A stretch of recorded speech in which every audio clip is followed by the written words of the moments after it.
I'm doing a video on Survivor 50 a lot earlier than I expected because the merge is coming a lot earlier than I expected. We're merging with 17 people, which is scary, but also I am kind of excited to see how it goes. What I do here is we have, look at it as 100%, and I got divided up amongst all the remaining castaways. So one person's going to get 0%, someone's going to get 20%. Like, it all vary, but I have to divide this 100% share amongst 17 castaways, which means I'm going to have to be pretty brutal here because this is a lot of people. Normally, when I've done this, it's like, I don't even know if I've done it with 14, maybe 13 or so is the max. Here we got the damn thing. Look at how filled this stupid wheel is. I gotta. This is gonna suck. Okay, let's start.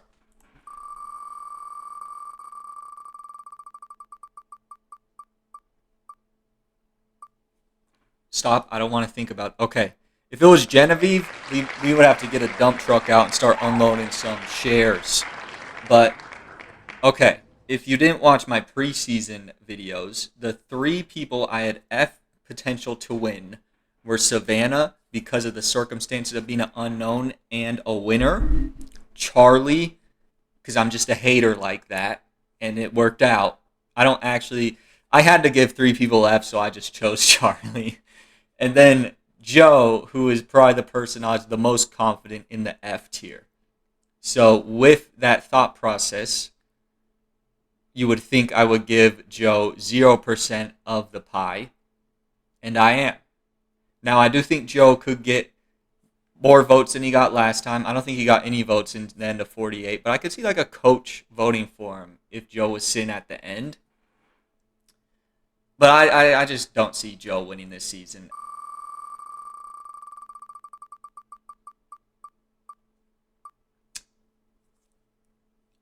Aussie? Yep, Aussie.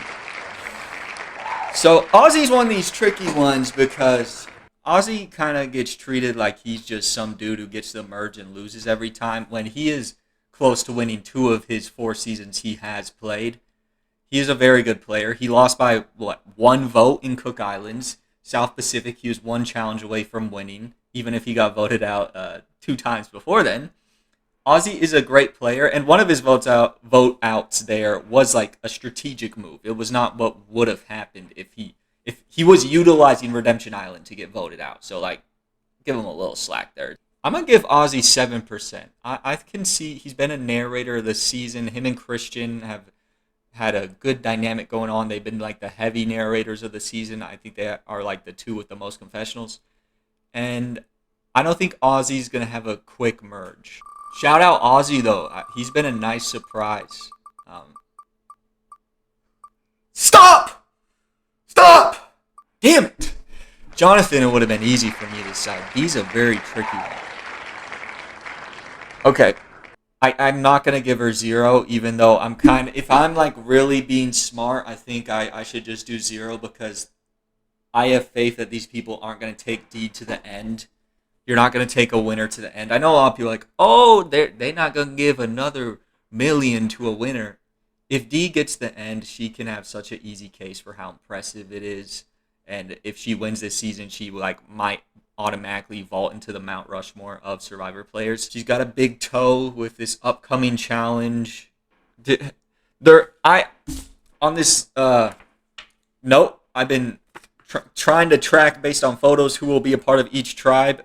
Ozzy and Rizzo are going to be in exile, so they'll probably be safe. I don't have D anywhere on this, so I don't know where she's going to slot on in like the Mergatory twist or whatever.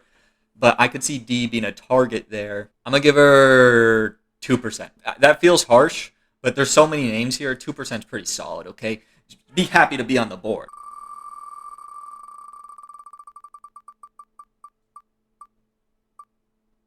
Don't give me Genevieve already. Okay.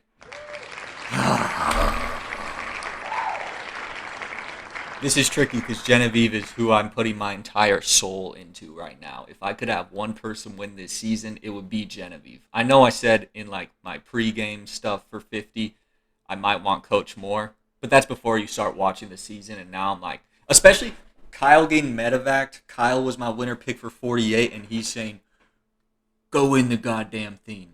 That's like my winner pick giving the authority to win to my previous and current winner pick in Genevieve. I picked Genevieve in 47 before even the Keyshawn move, and she blew up into Mothervieve and all this.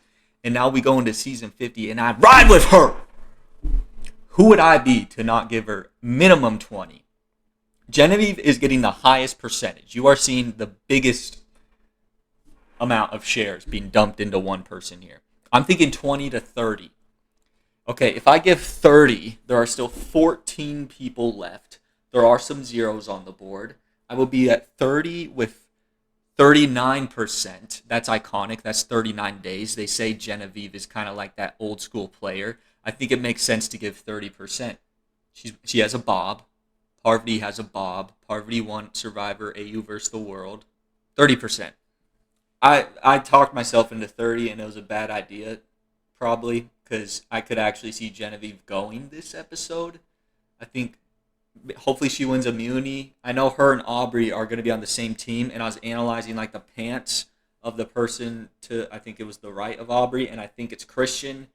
That could go either way. Maybe Christian wants to work with Aubrey. Maybe he wants to take Aubrey out for the idol. How I think what Christian would be, he would want to work with Aubrey there, though. So that's what scares me. That's already 2, and if the other 2 people are just people that don't care about Genevieve, she's toast. But Genevieve, I could see winning this challenge, but I could also see a lot of people winning this challenge. All this being said, I'm still doing 30% because I'm going to ride or die with my winner picks. I'm biased as hell. And don't give me that shit about her having like 0 confessionals, because trends are meant to be broken, you bastard. It means nothing. That being said, Chrissy hasn't got many confessionals, so she's going to be a 0% pretty straightforward. Realistically, in this sort of situation where there's probably going to be 2, maybe 3 people booted in this next episode, I think we're going to look at either a Chrissy or Camilla, or who... I wish they got more screen time, but unfortunately, I think that's when you like dump out the people that haven't been getting a big focus by like some random twist, because you won't feel the loss as much. Obviously, we'll feel lost at like, really? That's all you showed of Chrissy? I just dumped 30% on Genevieve. I can't give out percentages to people that are questionable. Unfortunately, I gotta stick with Chrissy having a 0. Tiffany, please. Christian would be hard to think about. Tiffany is another 0%. I mean, what's the stat? She has less confessionals than Zach Brown, and we are about to enter episode 6 of Survivor 50. That is absurd. And also, shout out Tiffany for how she was undoing those, it wasn't knots, but she was untying those bags, whipping them. That was satisfying as hell. Camilla was a 0 until this latest episode. I'm not going to give Camilla a 0. And also, Camilla's a killer. Like, she's very good at the game. So I want to give her some respect. I think okay, let me look at all the names. I'm going to be hating on you.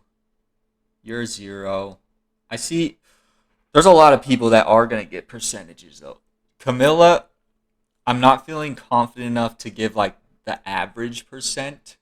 So it's probably going to be 4%. Because I kind of just feel like we would have saw more Camilla if she was going to win. But we've also seen a good amount of her. In this latest episode, I think gave her a lot of focus. Faces she was making at Tribal seemed very aware of what was going on. I'm going to give her... I'll bump it up to 5. So, like, that's a little below average, but I think she could trend to be a big character this season.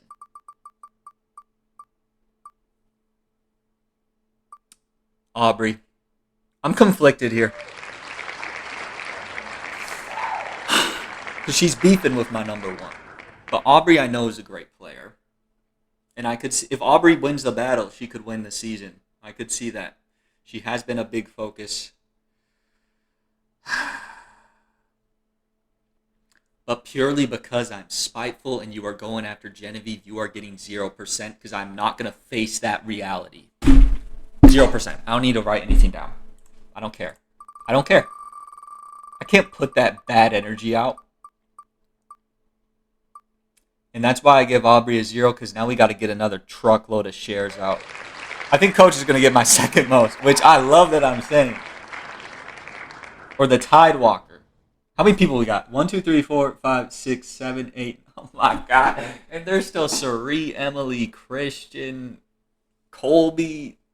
There's some names up here still. Coach is doing a really good job of forming alliances. No one wants Coach out. And it's not like a Sari. No one wants Sari out, but there is a fear of Sari because of how good she is. Coach does not have that stink of fear. People just love him. So that could be a problem late game.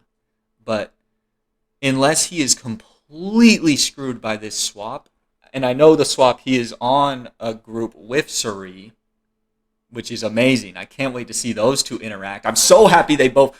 I'll talk more about Suri, but I'm so happy I was wrong about Suri getting like Billie Eilish boomeranged out of the game. Coach, I'm giving 20%. Now, Stephanie has gotten a good amount of screen time, but not a ton, especially for being on the tribe that loses all the time. Out of the, what are there, 4 people left from that? Yeah, there's 4 people left, and she's the one that, like, I have the least understanding of. Her connections, like, the people she's connected to seem to be getting more content. Whether it was Colby, whether it was Ozzy, she doesn't seem to be central. And then, how I've seen Stephanie play, I didn't, she's not F tier, like, she can't win. But with all the people on this season, I had a hard time thinking Stephanie could get to the end and win, and that's still kind of how I feel. I'm running out of percentages, and there's some names still, so I gotta go 0. Stop! Stop it! Jonathan is gonna be another 0. I'm gonna talk through this, but I'm pretty certain I'm gonna land on 0 here. He's cursed by having Boston Rob help him. I never looked at him as someone who could have really won 40. I'm not saying he doesn't have strategy going on, but it's kind of like the Aussie thing where perception is reality, and his perception is big guy that is a provider. But his ass just got blindsided. And a big reason for that blindside was Rizzo didn't buy that Jonathan sniffed something out strategically. So I'm going 0 again.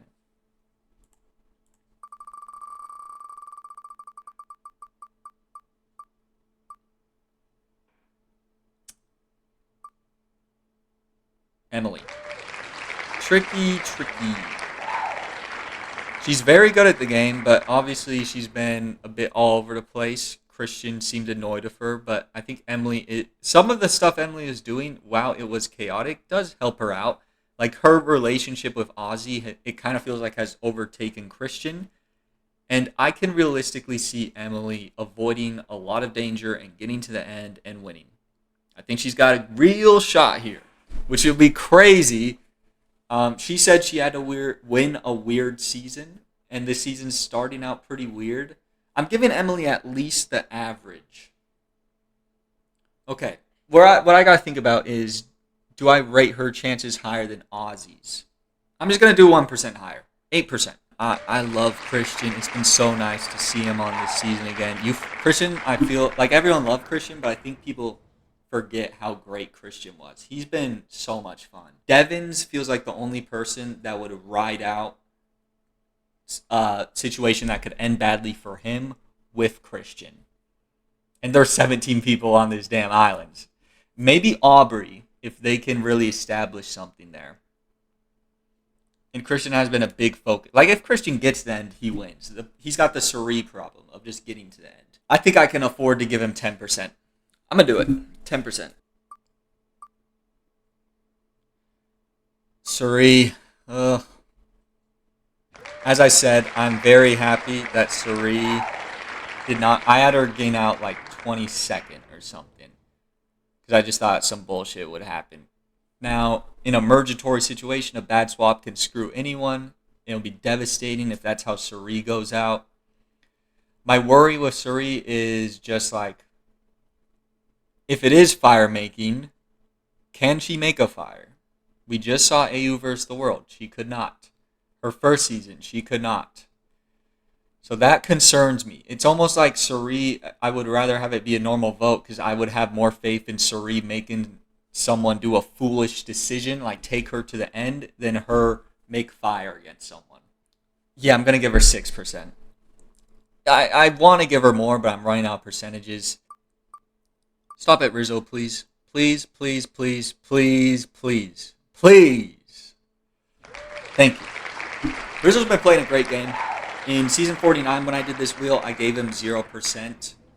I forgot who I was saving that percentage for, but that was me like knowing Rizzo comes back, but like the tribe divisions, it didn't really seem like he would be the winner. So I big brained that and gave him 0. And I might give him 0 again here, but that is not to say he is doing anything bad. I think he is doing a great job. With Rizzo, it all comes down to his perception and being an unknown and getting to the end. I don't know if they're going to let him. But now that I'm thinking about it, I'm not going to give Rizzo 0. Because 0% is like, I can't see it. And I don't want to look like a fool. I already am getting a little suspicious. I'm going to look like a fool in Australian Survivor because I gave Caleb 0%. And then Caleb had a crazy week. And if I did it 1 week later, Caleb might get like 10% or up to 20%. Like, I'm already regretting that, and Rizzo, I see upside in. I think he's going to be a big player no matter what. I mean, he's already proved to be a big player. We got 12% left. It's just about, do I rate his chances higher than Colby and Devin's? I'm going to just keep it even and go 4%. All right, at this point, it doesn't matter, but we'll just see who we're going to talk about first. Devin's. Love Devins. I love Edge of Extinction. I'm an Edge of Extinction defender. It just comes down to, do I lean Devins or Colby? And I lean Colby. I think Devins' perception is a lot more concerning. And it's hard to... I feel like we're starting to enter the realm of when I can see Devins go out, which is like, he's a big player. He can be a merge target. He's not as looped in as I thought because Saree just blindsided him. So I think Devins is going to have his moment at Tribal with that like fake idol, but I could also see him going out that same time. Like, I don't know if these returnees, they'll get scared, but I don't know if it would change anyone's plans. I don't want Devins to have no percent. I want him on the board. He's getting some piece of this pie. But unfortunately for him, 1%. And that leaves Colby with the final 7%. A lot higher than I thought going into the season. Colby's been a big focus. I think part of that is like, it's Colby. But I think he's playing a good game. He's got the honor theme where those people will probably like appreciate him and vote for him at the end. But I don't think Colby's like Joe or Coach. Like Coach, I love Coach, but sometimes I think he can overthink honor so much that he ends up making himself look like more of a traitor because he's so bound by honor, but he will also just play the game. To me, it feels like Colby is leaning into the honor, but he will not play like that. He is more willing to be treacherous. Now, we haven't been to Tribal yet, so with him, so we'll have to see, but actually we'll have to wait 2 Tribals because he doesn't have a vote. Hopefully I'm not devastated Wednesday night and Genevieve doesn't go home and the people like Saree and Coach don't go home and Christian. But I'm scared, man. Jeff's looking very evil.